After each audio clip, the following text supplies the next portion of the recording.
Hello, what's going on, people? How you doing? It's good to be back. I think it's been about a month or so since I've made a video, so it's been quite a while. Good to be back, like I said, and I'm going to show a tiny stack of records here.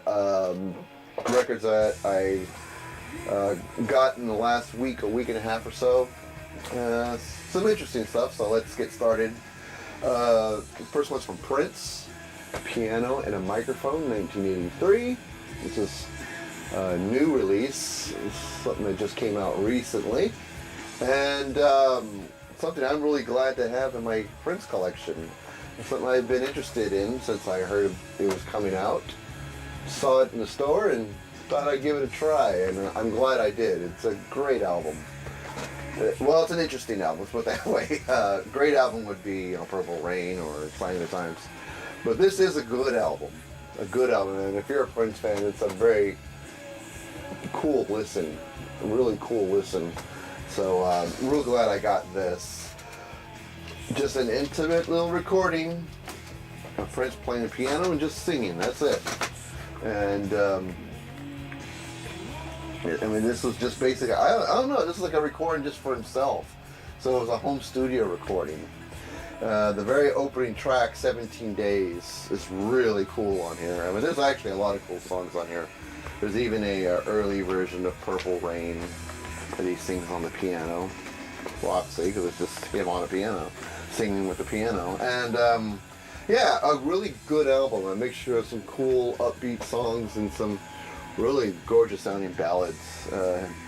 And some good vocals from Prince. I mean, shows how great of a singer he is. I mean, not just singing the funk hits, but I mean, he can, well, as we all know, he can crank out the ballads too. But he just sounds great on this album, and hopefully there'll be more albums like this. These home recordings of him just going through acoustic songs or just piano songs. I really found this interesting. I'm really glad I'm putting this in my Prince collection. A really cool record. So Prince fans, if you're a big Prince fan, you might want to pick that one up. It's a real interesting listen. New, kind of an old record, very old record actually, but new to me is Talk Talk Party's Over, which I believe is their first album from Talk Talk. Something I've been wanting to get for a while. I always see it out there, but I guess this week was the week to get it, and I'm glad I did. I love this album. Very fun. I mean, this is a VC. I'm sure a lot of you have heard this for years, so I'm not sure anything new to you, but really good album. This is a remaster, of course, not the original. But hey, I love this record. Real fun, upbeat, catchy songs. Synth poppy in a way. Pretty cool. I'm glad I got this. I love the energy on it. Like I said, the songs are real super catchy, and that's a very interesting looking cover as well. Really great song. I mean, great album, sorry. And then I also got this one from Talk Talk while I was at it. Laughing Stock. Heard a lot of good things about this album as I was reading up on it. So I thought I'd give it a try. I didn't really sample anything I wanted it to be kind of like a blind buy. And heard a lot of good things about it, like I said. Spun it. I can't say I'm in love with the record. It's not as catchy as their first album. But there are a couple songs that really stood out to me that I liked, which was Ascension Day and Taphead and New Grass, I believe. After the Flood, I thought it was okay. There's some songs I get the feeling this is going to be an album that just has to grow on me. I only heard it once so far, but and I think I liked about half of it. The rest of it just sounded, I guess I was looking for more catchy, fun stuff like it's on this record. This is a whole different world here. There's a lot of layers of guitars and exotic sounding instruments, and I guess one listen, it kind of catches you off guard because you're not sure what you're listening to, you're not sure if you like it or not. It's just something different. So I'm sure I got to give this a few more listens before I make up my mind on the album. But a few songs did stand out to me as good. So definitely a record I have to give more than one listen. And invest my time in. I bet you after a while I'll start to see the elements that maybe I didn't catch the first time around. But very interesting album. Both albums from Talk Talk are really good. No, this one I was really thrilled to find. It's from Night Jewel, 1 Second of Love. And I have trouble finding this on CD, let alone vinyl. So I kind of never thought I would find this on vinyl, because I didn't know it was released on vinyl. I thought it was just a CD release, and finding the CD, like I said, is not easy. And there's just that's the insert, which is all the song lyrics. And there's the label there. The title track, 1 Second of Love, is one of my favorite songs from Night Jewel. Real cool R&B, synth pop influenced songs, and her cool vocals on top of it. Her vocal style reminds me of a lot of Janet Jackson from the 80s. I really love the way she sings, and she writes her own music, plays most of the instruments on this album. Like I said, it's a kind of synth pop R&B record. Really good though, and this is a big addition to my Night Jewel collection. In fact, last week she was touring Northern California. I think she stopped in San Francisco. She was opening for some other artists, and she wasn't per se playing her songs. She was doing a DJ set to open the show. So she was the first of 3 acts to appear. I was thinking about going to San Francisco to watch her, but I thought, I want to see her play and sing her songs. So I've already seen her do her DJ set again in San Francisco at Amoeba. I saw her do a DJ set there, which was good. I enjoyed it. But if I'm going to pay money for tickets, I want to see her perform and sing. So I decided to miss her this time out. But really glad to pick up this record. This kind of made up for that. I was stunned to find this used at Amoeba in Berkeley. Such a great album. I really love this. This was probably the find of the week for me right here, the dig I did. I was so happy to see that. So Night Jewel, 1 Second of Love, just a great album. That is, to me, is a great album. This is a great album to a lot of people.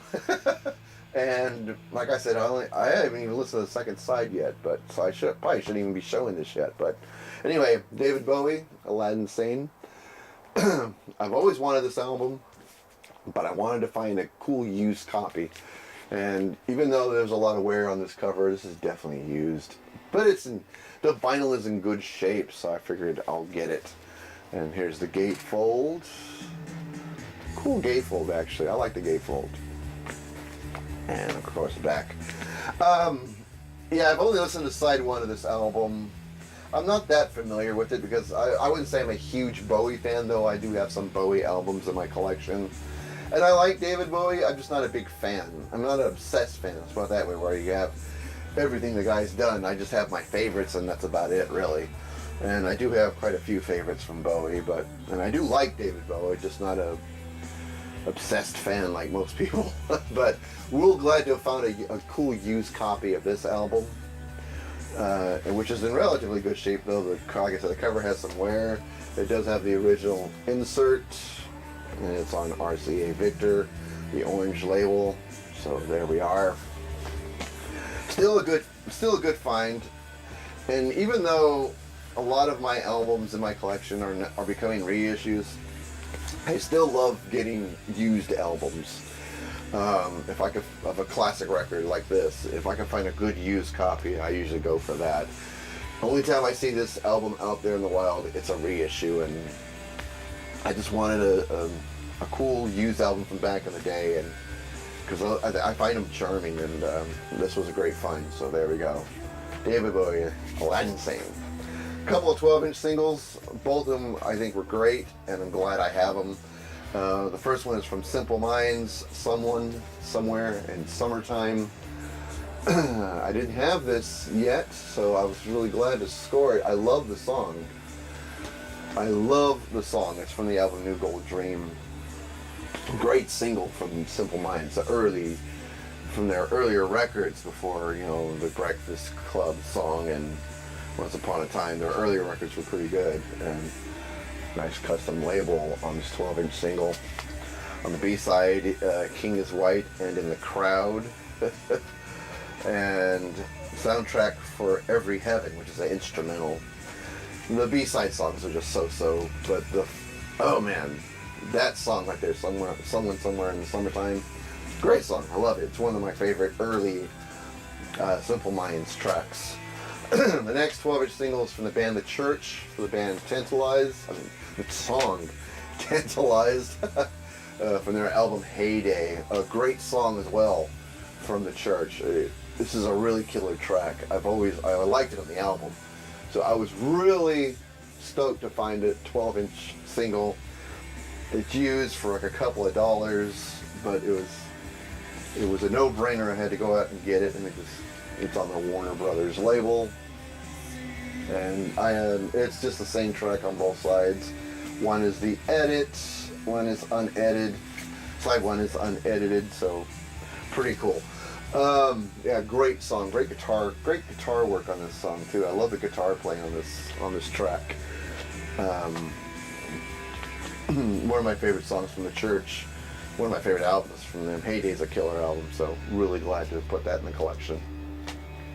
Alright, just a few 45s and I'll be out of your hair.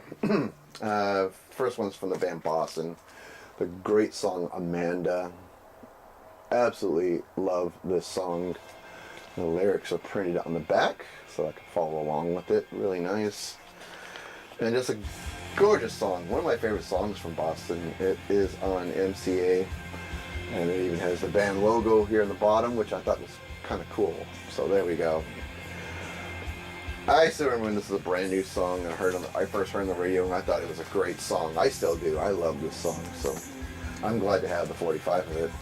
One of my favorite songs from Chicago as far as the 80s era of Chicago, the song Stay the Night. Even had a fun video from back in the day. And there's a 80s picture of the band, so pretty cool there. Yeah, one of my favorite songs from them. I seem to never get tired of this song. The ballads, I don't really like to listen to the ballads all that much, but this song is cool. There we go. Again, with the band logo on the label. Very nice on the Warner Brothers label. Cool song, very cool song. Backed with the song Only You on the side 2, so nice. From the super group The Firm, 45 for the song Radioactive. I think I might still have this album in my collection. I remember when I first spun it and listened to it, I wasn't very impressed. Just the two songs I knew was Radioactive and Satisfaction Guaranteed were like the only songs I liked on the album. And I just kind of threw it in my crap pile and probably never listened to it ever since. And but I do like this song Radioactive. It's always been a great song. And it's on the Atlantic label. Back with the song Together on the B-side. Still a good song from Roger Waters and Jimmy Page. Now, I never thought it per se was a strong album, but I did like the singles that came off that album, and this song's really cool. So, Radioactive, The Firm. Another 80s band, Glass Tiger, Don't Forget Me When I'm Gone. Why not? My favorite song from them is the song Someday, which is like a ballad. I really think that's a great song. This is a good song. I don't think it's a great song, but it's a good song. And but it does have a catchy energy to it that I really like. So I thought it'd be cool to have the 45. Why not, right? It's from EMI. Oh no, Manhattan. So that's the label. So there we go. Back with the song Ancient Evenings on the B-side. So catchy little tune. This was pretty cool find. I've never seen this 45. It's from Stevie Nicks, Leather and Lace. It's the duet she does with Don Henley from her Belladonna album. In fact, the song Belladonna is on the B-side. And I've always loved this song. I think it's a great song. And it's nice to have the 45 on Modern Records as a label. Well, actually, get the right side here. There we go. There it is. So Leather and Lace, really cool ballad. And the duet between her and Don Henley sounds really great. So really happy to put that in the collection. The last one is from the Eurythmics, the song Angel. I mistook this song for a different Eurythmics song. So when I played it, like, oh, that's not the song I thought it was. I have never heard this song before. And it's a ballad, but Annie Lennox's voice sounds absolutely beautiful on this song. So I guess you could say it was a blind buy because I had it mistaken for another 80s song from the Eurythmics that I got it confused with. On the B-side, the song Precious was also pretty good. But on the song Angel, like I said, her voice sounds great. She sings this song so good. Her voice just sounds so beautiful. Annie Lennox is just an amazing singer, as we all know, but nothing new there. But God, she really does prove it in this track. I think she sounds great on it, so real glad I got it now. Alright, that's it for the vinyl finds. I do want to show this. A couple days ago, I went to go see Phil Collins in concert in Oakland for his Not Dead Yet tour. I don't know if you could see that, but there's the program. A little doodle by him and his signature, Not Dead Yet 2018. Anyway, that's just the cover. This is the actual program itself. And, you know, I know it's not like seeing Phil in the 80s. He's a lot older now, and, you know, he's walking with a cane. He doesn't play the drums anymore. He's seated through the whole concert. So all he does is sing from his chair. And, it's not like seeing the Phil of old. There's not many big pictures in here. I'll just show you this one. It's a great program. It just talks about his past, really. And then it has this little booklet here, which are more up-to-date pictures of Phil and his new band. His son actually plays drums for him now. His son Nicholas Collins, who's only 16, is his drummer, and he plays just like his dad. He sounds just like his dad, actually, on the drums, which means he's that good. God knows I wasn't that good of a drummer when I was 16, so really glad to pick this up. And also got a pair of Phil Collins drumsticks commemorating the tour, and hopefully you can see that. It's also written, it's also printed on the stick itself. Hopefully you can see the signature there, and pair of sticks is commemorating the tour from ProMark. I'll never use them. It's just a collector's item. Anyway, it was a great show. Like I said, Phil's health is, as far as being physically able to play the drums, he can't. So like I said, he just sits all night and sings while his son does all the drumming. It was still a very enjoyable concert. It was a sold-out night at the Oracle Arena in Oakland. So many people there. Everybody, you could tell, was into it. So the crowd was a really great crowd. The energy was fantastic. And I was damn near moved to tears on a couple of songs because Phil was in good voice, good spirits. The band sounds tight. They were playing with a lot of energy. Great band. He always takes a great band with him on tour. And this tour was fantastic. You know, I first saw Phil Collins in 1985 when his songs was on Miami Vice, and Susudio was a brand new song being played on the dance clubs. It was like the golden era of Phil Collins, and that show was so good it inspired me to become a drummer. After that, I mean, I was toying around with the idea of being a drummer. After seeing that, I definitely had to be a drummer, and here we are 33 years later. I go see him again, and even though he's not playing drums, he's still inspiring me.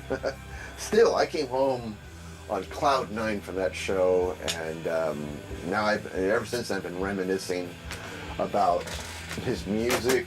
I recently got this, which is a CD box set called Phil Collins Plays Well with Others, and it's just all the session work he did with other artists on their albums, such as Frida, Robert Plant, Eric Clapton, Howard Jones, Tears for Fears, and a nice Chaka Khan, as we can see here. nice book of pictures. Inside this is a long essay and a book of pictures of all the different artists Phil Collins has worked with or played drums for. It's a 4 CD set.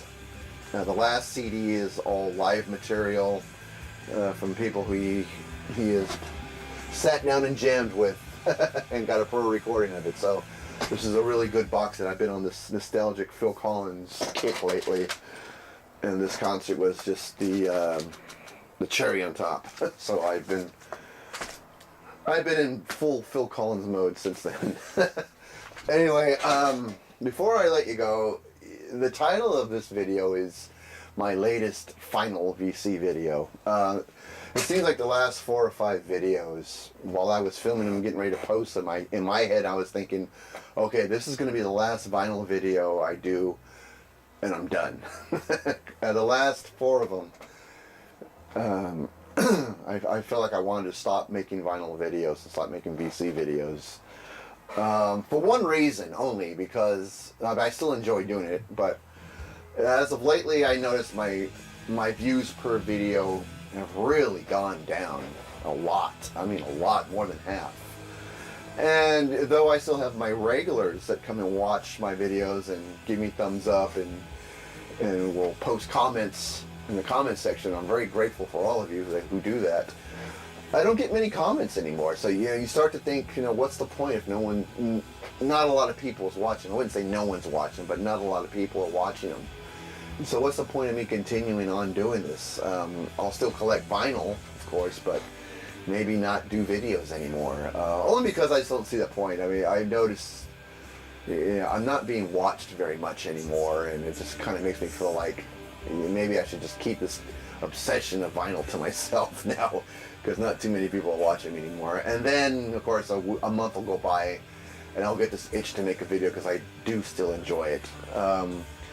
But the last 4 videos I've been thinking about stopping, but it looks pretty doubtful I will, though I'm tempted to. Anyway, I just wanted to get that off my chest. I don't know if any of you that post videos, have you noticed a big drop in people watching your videos, or is it still going great as it always has? I don't know. I just feel like, I don't know. I just feel like I'm just not being as watched as I used to. I don't know what it is. Anyway, just thought I'd throw that out there. Anyway, I hope everyone's doing well. Please leave me a comment, because I like hearing from people and seeing what you guys think about the albums, or if you guys have any stories regarding the albums that you want to share with me, I'd be glad to read about it. Alright, take care folks. See you at the next one, I hope. Later.